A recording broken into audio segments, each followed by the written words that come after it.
Archaic Records. Hey, what's up, everybody? It's Archaic Records here with you again. My name is Jamie, coming at you from Nashville, Tennessee. And today I'm going to be talking to you about one of the most important records in my life, or at least in my journey into my musical fandom. This is an album that not only changed the way I listen to music, but it really helped shape the person that I am, and really was a gateway into so much of the music that I love and so much of the music that I have talked about and will continue to talk about on this channel.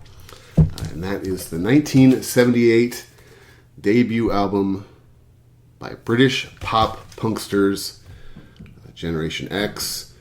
Now, the very first video I did on this channel a couple months ago, I paid tribute to this record. But I wasn't entirely happy with how that video turned out. I felt like these guys deserved a little bit more of an effort from me, instead of me being such a nervous little twit the whole time, which I still am facing this camera sometimes. I'm not going to lie to you. But I thought I would redo this video and pay proper respect to one of literally the most important records in my life, at least. My personal relationship with Billy Idol, at least, began when I was just a little kid. I first got turned on to Billy Idol the same way I think a lot of young kids in my generation did, at least, and that was one day I was at home watching MTV when I saw the music video for the title track off of his 1983 record, Rebel Yell. Now, at the time, I was sort of a little kid. I remember distinctly seeing this video for the first time. I was at home watching MTV with my dad. I was very fortunate in the sense that as a kid, we got MTV and VH1, and I was a relatively young kid. So as soon as I first saw MTV and both that and VH1, I was just completely hooked. That was pretty much how I spent most of my free time. I don't think that my parents necessarily loved MTV at the time, so I think they tried to limit it as far as how much time I actually spent in front of it. But I know for a fact when my parents weren't home, that's what I was doing. I was like right in on the MTV. But I do remember the first time I saw the video for Rebel Yell. My dad and I were sitting in our living room. My dad, who is an artist, was sort of working on something, kind of half paying attention, and I saw the video for Rebel Yell come up. Now, this was a time, those of you old enough to remember, young feller, that on MTV in those days, every artist and every video seemed to be even more outrageous than the one before it. But there was just something about seeing this artist and that song, even at that very strange time in music, a very outrageous time in the early 80s. And I remember just seeing the image and the attitude of this particular performer, and something about it just really punched me in the gut. And I remember asking my dad, I was like, what is that? Who is that guy? And I said, my dad, who is an artist, was sort of sitting there working, and he kind of looked up half interestedly and said, that's Punk. He's Punk. And I remember distinctly that I sort of immediately recoiled, because if you remember during that time, the way that punk or punk rock or whatever was portrayed in the media was always in a very negative light, at least in television and movies. The punk character was always the villain. He was always a dunderhead, and he was always out to cause the hero or the main character some sort of harm. Now, I grew up, as I've said on these videos in the past, I grew up in a very small town, very far removed from urban America. So television as a little kid, in some ways for me, was my reality.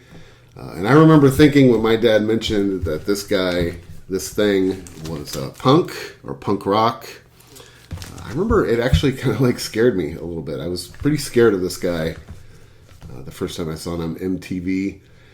Not long after that, I was on a soccer team when I was a young kid, and I had a friend on my soccer team, or at least our parents were friends. I don't know if he was really my friend or not, but our parents were friends, so he and I ended up kind of being forced to hang out sometimes.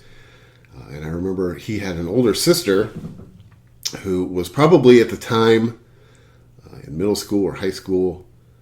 And I remember one time we were over at their house, and for some reason my friend and I ended up alone in his older sister's bedroom. Now, I don't know if you had the same experience, but I remember it was a very exotic experience the first time I was in a teenage girl's bedroom. I didn't have an older sister, so definitely felt like I was behind enemy walls. I sort of felt like I was in the Emerald City. It seemed very exotic, seemed very exciting.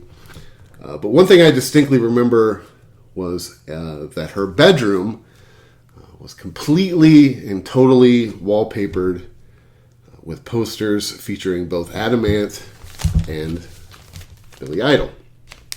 At the time, having just recently sort of discovered this guy, seeing him on MTV, and sort of being scared of him, quite frankly, I remember thinking that his older sister, who I already thought was like the coolest thing in the world, I thought that she was like the coolest thing on two wheels. I remember thinking that she was pretty scary and like pretty dangerous. I was like, wow, man, she likes that guy? That's really cool. But for me, as far as my fandom goes, I would say I didn't really start buying Billy Idol records until probably the early 90s. I remember it was my first summer out of high school, and I had a friend that I was going to school with at the time, or I was getting ready to start school, I guess, but start college school, I guess. And I had a friend, college school. Obviously, it didn't stick. But I had a friend that I hung out with for a while, and he and I used to drive around. And one day in his car, of course, in those days, again, dating myself, but in those days, my friend had a CD book in his car, as we all did back in those days. Now, CD books were very handy. Not only would it help bring your music library with you on the road when you were out traveling, but it would also give your friends an opportunity to laugh and make fun of your musical taste, which came in handy a lot of times on road trips. I'd be like, dude, you like Tiffany? Like, what? No, man. Some chick must have left that in there. I never listened to Tiffany. But we were flipping through. I was flipping through his CD book. He told me to, hey, just pick something. Let's put something on. And I was flipping through his CD book, and I noticed that he had a copy of Rebel Yell on CD in his CD book. Now, this is the early 1990s. This record was probably no more than 10 years old at the time. But when you're that young, you know, anything that old seems old. And I remember looking through his CD book, and I was like, oh, I remember this guy. He was like an MTV guy. Rebel Yell, or the Billy Idol. So we put on the Rebel Yell CD. And I don't know what it was. It was just that day, that moment in time, that particular album. But I remember driving around his car and listening to the Rebel Yell album, and just nothing in my life at that moment had ever sounded quite so good to me. Now, I had already started to really kind of like develop some sort of musical taste. Like I said, this was kind of my first summer out of high school. I had recently just discovered Morrissey and The Smiths. I was really into bands like the Butthole Surfers, and the Dead Milkmen, and Rollins, Black Flag. But I'd never really gotten into too much music from the 80s, or going back further. And like I said, at the time, even though this album was only probably 10 or 11 years old, to me it felt like an oldie. But there was just something about it that day that just hit me. And I remember later that same day, I went down to one of my local record stores, not realizing how uncool I was being or anything. But I went into one of my local record stores, and I bought 4 or 5 Billy Idol CDs, basically in one go. And I remember the sort of snotty record store clerk looking down at my purchase on the counter. He said, oh, you must be some sort of super fan, huh? And I remember feeling shame, not realizing at the time yet quite how uncool I was being. I was always capable of being uncool. I still am. But anyway, I took those Billy Idol CDs home and I instantly became quite a big fan. Over the next few weeks or so, I felt like I'd pretty much rounded out my Billy Idol collection. I remember I went out and I eventually found Charm Life and, of course, the notorious Cyberpunk record, all of which were also out at the time. It wasn't until a little bit later on that I was at another record store or another trip to one of my local record stores when I was thumbing through the Billy Idol bin of CDs, and I discovered and I stumbled upon this compilation record, Generation X Perfect Hits, 1975 to 1981. Now, at the time, I remember thinking, wow, this cover looks pretty interesting, at least. That's a cool cover. But I immediately thought, not really knowing what Generation X was, I immediately thought that this had been placed in the wrong area by either a lazy customer or maybe a short-sighted clerk. But as I turned the album over and kind of looked at the back, because I did find the front to be very intriguing, I noticed there were some photographs, and I noticed that the first song, of course, was a well-known, I thought, Billy Idol song, Dancing with Myself. And I remember looking at this and recognizing, of course, that's Billy Idol with the bleached blonde hair. I was completely beyond excited to have found this. At the time, I was a huge Billy Idol fan. So I immediately snatched this CD up, took it home, threw it on the CD player, and this thing just absolutely blew me away. Now, I thought that I was a big Billy Idol fan before, but this just pretty much sent it to the whole next level. And within the next week or two, I would say, I had gone out and I had found all three of the Generation X studio albums. At the time, they were on CD. I love all of these records. I would say I could probably talk, and I probably will talk about all three of these records at length. But at the time, I just became, once I got my hands on these and I started listening to them, I just became a complete and utter obsessive fanboy. I would say, actually, for several years, Generation X was probably my favorite band. I mean, I defended this band to the death. I had friends at the time, especially after I moved down to like the Bay Area and I was living in more of an urban sort of setting. I had friends at the time that were really into bands like Exploited and One Way System. And of course, I love those bands. So I was just sort of getting turned on to those bands at the time, but I love those bands. But they would always completely chastise me and bust my balls for being a hardcore Generation X fan, and I personally did not care. I defended these guys to the death. And again, like I said, for many years, I would say that they were probably my all-time favorite band. Now, this band is a band that, to me, once I got turned on to, like I said before this, there was a lot of sort of quote-unquote alternative and punk rock music that I had started to get into. But it was really through these guys, honestly, this band, that I started to go back and discover, the classics, bands like The Clash, The Ramones, The Sex Pistols, Jam, on and on and on. So really, not only was this band at the time like my favorite band, just so important, but this band really, I think they took my music fandom onto the next level. And I think if I was ever if I was ever going to look back, I think, well, maybe I'm not really into this kind of music, or maybe, this band confirmed that I was heading the right direction, at least in my musical fandom. And to this day, I mean, this is a record, I hate to say 30 years later, I still go back to again and again and again. I just absolutely love this record. I think of the three Generation X studio records, I would say Valley of the Dolls is probably my favorite. Now, I'm going to talk about all three of the studio records on this channel in depth at one time or another. So today I'm just going to stick with the self-titled album.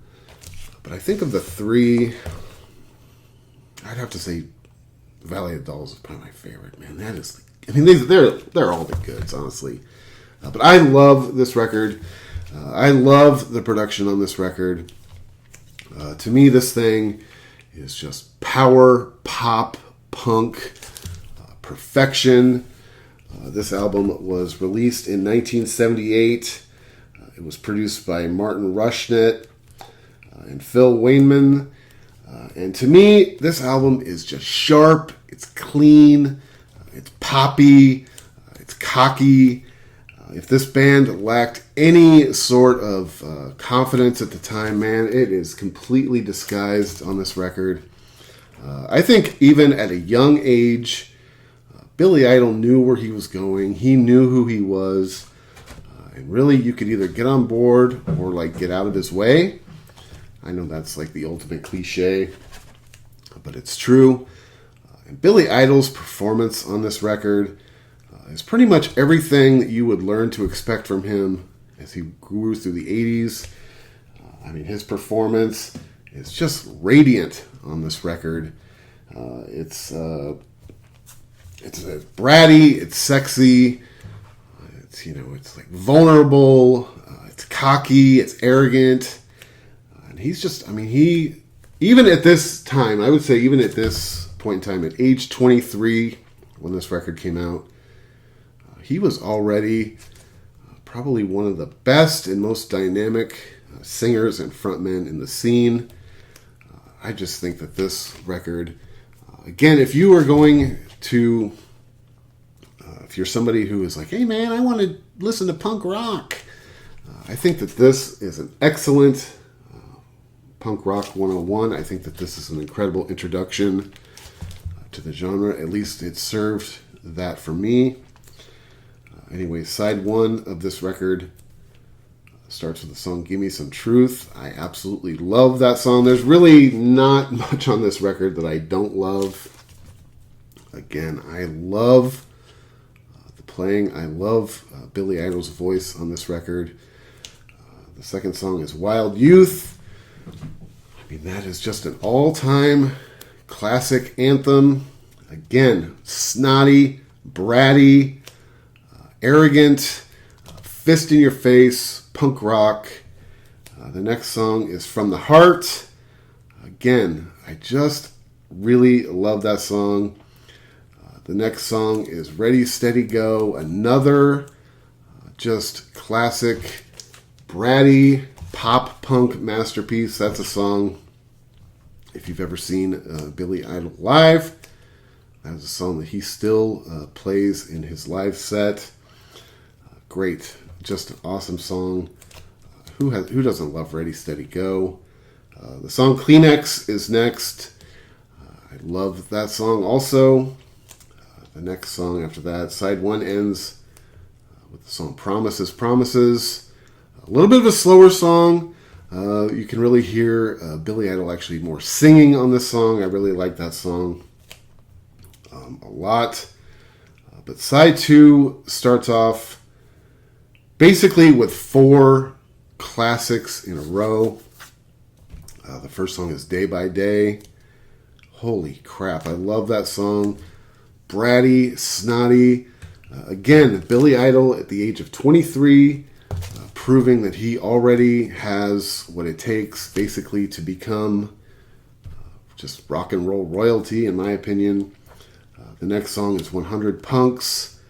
I mean, come on with this record. Every single song is just great. The next song is probably my favorite song on this record, and one of my favorite Generation X songs of all time, which is Your Generation, which I really think is like the embodiment of punk rock. I mean, that really says everything you need to know. And for me, I remember the first time I heard that song, which it was the first song, not including Dancing with Myself. It was the first song on this CD Not Dancing Myself. It's track 2. The first time I heard the song Your Generation, I was in. I knew that I was going to be a fan. That song is just perfect. That's probably one of my top 5 or even higher Billy Idol songs of all time. The next song is Kiss Me Deadly. Sort of a slow... Is there such thing as a punk ballad? A pop punk ballad? I don't know, but man, I love the song Kiss Me Deadly. It is absolutely beautiful. And again, Billy Idol, throughout this whole record, he's barking, he's, screaming at you, but this song Kiss Me Deadly proves that, again, he can actually sing. And I love the instrumentation on this record. This is another band, I would say, even on this first record, for people who are dismissive of punk rock or say, oh, those guys can't play, they only know 3 chords, whatever. The instrumentation, especially on Kiss Me Deadly, I mean, this band could play. So I don't want to hear any of that crap. Anyway, this album ends, for me, on 2, I won't say weak notes, but 2 of the lesser notes on this album. Wild Dub, which is okay. It's definitely not my favorite. Some of the stuff that came out around this same time, some of the songs that have come out on some of the bonus material and stuff, I wish that a different song would have replaced Wild Dub. I just don't really feel like it's a necessary song on this record. And the song Youth, Youth, Youth ends the record. And I do generally, I should say, like that song. But for me, the tail end of that song just carries out for too long. But I do like, the first half of that song. But like I said, this is a record that for me just completely, literally changed my life. Like I said, I know sometimes that becomes like a cliche or a dumb thing to say. But this is a record that I will always hold in high esteem. This is a record that I could never not own this record. Of course, I've had it on cassette, I've had it on CD, have it on vinyl. This is a record that basically, until I am tucked into my dirt nap, this is a record that I will always own. And it's funny to think about. I mean, it's sort of understandable. If you listen to the Generation X records, you hear just what an amazing talent Billy Idol is, whether you're a fan or not. Really, if you're not a fan of Billy Idol, I don't really understand that. I mean, I get if you think, he went too cheese in the 80s, I totally understand that. But based on his talent and, his attitude and his fashion and just the entire package that comes with Billy Idol, it's not hard to imagine or understand why only just a few years after this era, he was arguably one of the biggest rock stars in the world. King of MTV throughout the 1980s, basically. Now, for me, I've seen Billy Idol live on many occasions. And I have to tell you that he is still, to this day, I mean, the guy is pushing 70 if he's not already there. Still to this day, he is one of the best frontmen I have ever seen in my entire life. The guy is an absolute pro. Not only that, but he still sounds great. He's got amazing energy. I've never seen him phone in a second of a show that I've been to, and I've been to a lot of Billy Idol shows in my life. So if you haven't seen him, and you still have an opportunity, you find yourself with an opportunity, even at his sort of advanced age, I would take that opportunity up, because he is definitely going to put on one of the greatest shows you've ever seen. I've seen him probably not quite 10 times, but I've seen him a bunch of times, and man, I always leave blown away by what a great show he puts on. Of course, he has been back with Steve Stevens for a long time. And the two of those guys just have an amazing live chemistry as well. Now, you may have seen or not seen over the past few months at least that Billy Idol has reunited with Tony James, who have teamed up with Steve Jones and Paul Cook from the Sex Pistols, and they are doing a tour under the name of Generation Sex, which is sort of cringe. I'm not going to lie to you as far as the name of the band goes. I mean, I get it. It's really not that hard to figure out, really. But I have seen some of the live footage I've seen on YouTube. I mean, they sound actually really good. Billy Idol just always sounds good, man. He just always brings it. He still looks incredible. Last I checked, a few days ago, they were wrapping up an English tour. So that's something that's interesting, at least. Billy Idol and Tony James, of course, were the two main co-defendants in Generation X. Of course, Steve Jones and Paul Cook from the Sex Pistols. I believe they are doing, their sets are consisting of half Generation X songs, half Sex Pistols songs. Like I said, the name Generation Sex is a little cringe, but obviously it makes sense. Anyway, man, thank you so much for checking out this video. This is Archaic Records in Nashville, Tennessee. My name is Jamie. Be sure and go out and support your local record store. Go back and revisit and listen to Generation X. Really anything by Billy Idol. I mean, even cyberpunk. Why not? I actually have found, over the years, that cyberpunk isn't quite as bad as we all used to think it was when it first came out. I might even make the argument that cyberpunk was a little bit ahead of its time. And I'll tell you this, I will say this in defense of cyberpunk. I actually own that record. Now, it's not something that I throw on all the time. But I will say that record took balls to put out, especially at the height of the grunge revolution. For Billy Idol to put that record out, do something he stood behind and believed in, and even though it turned out to be for probably over a decade, that album proved to be a career killer, at least until the Billy Idol nostalgia came back. I totally admire and respect the fact that he did that. So go back and listen to it. I don't think it's actually that bad. I mean, some of it is pretty rough, but there are tracks on Cyberpunk that I actually really like. So anyway, go back, listen to Generation X, listen to anything by Billy Idol. Go out and support your local record store. Be sure to check back on this channel every week for Morrissey Monday, my weekly celebration of all things Morrissey and the Smiths. And again, thank you so much for checking out this video. I really do appreciate it. And I will talk to you next time.